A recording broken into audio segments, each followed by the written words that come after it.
Bismillah, Assalamualaikum warahmatullahi wabarakatuh.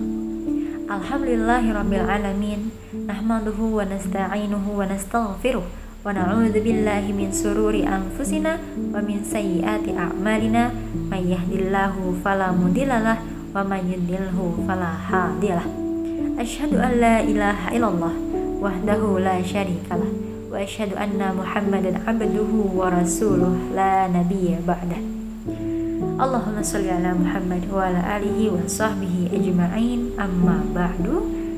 Teman-teman yang menonton video ini yang insya Allah selalu mendapat ridhonya Allah dan selalu mendapat berkah serta rahmatnya Allah subhanahu wa ta'ala. Rasanya lumayan kepedean ya kalau kita sebagai hamba ketika diberikan masalah, ketika kita diberikan suatu perkara yang bisa bikin kita stres, entah di hari yang sama, di waktu yang sama, atau di waktu yang berbeda.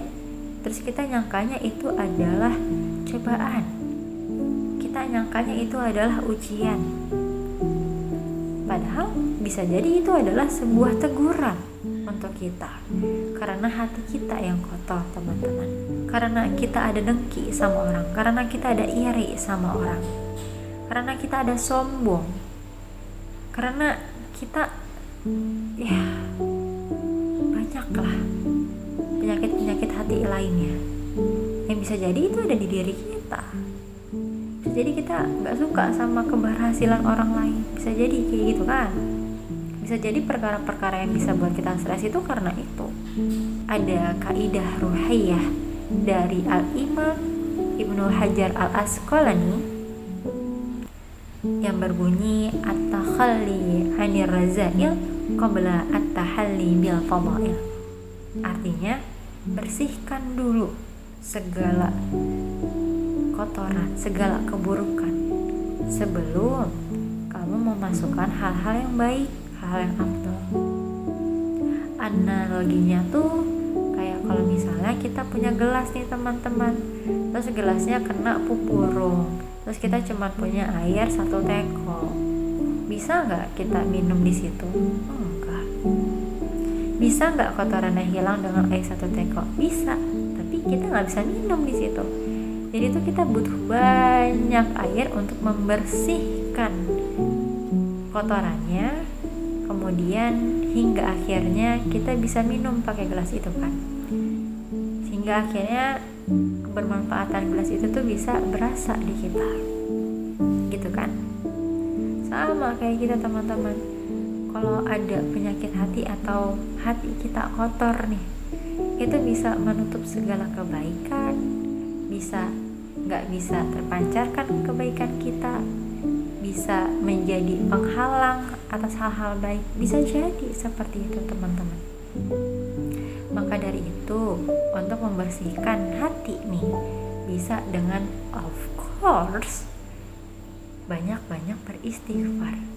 Kita banyakin lagi istighfar kita, kemudian banyakin lagi zikir kita, banyakin lagi sedekah kita, banyakin lagi sholat-sholat kita. Yang tadinya gak ada sholat rawatib, kita bisa tambahin rawatib. Yang tadinya kita sholat duha cuma 2 rakaat, bisa tambahin 4 atau sampai 8 rakaat, atau 6 juga bisa, atau mau sampai 12 pun boleh banget.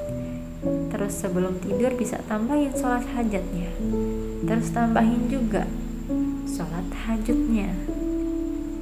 Pokoknya kita bisa membersihkan hati kita tuh dengan hal-hal yang Allah ridhai, yang Allah suka. Kalau Allah suka, insya Allah Allah bisa sayang sama kita. Kalau Allah ridho, segala perkara yang menurut kita itu bisa buat kita stres, insya Allah akan terasa jauh lebih lapang, dan Allah akan membantu kok. Allah akan membantu hamba-hambanya yang Allah sayang. Kayak kita aja, kalau kita sayang sama orang rasanya pengen ngebantu terus kan, kayak gitu teman-teman. Allah tuh kan maha kuasa ya, Allah bisa bantu itu. Maka dari itu teman-teman, perbanyaklah berbuat kebaikan untuk hati kita, untuk Allah Subhanahu Subhanahu wa taala. Saya Haiza Mutihani, sekian dari saya. Barakallahu fikum, billahi fi sabilil haq, astabiqul khairat. Assalamualaikum warahmatullahi wabarakatuh.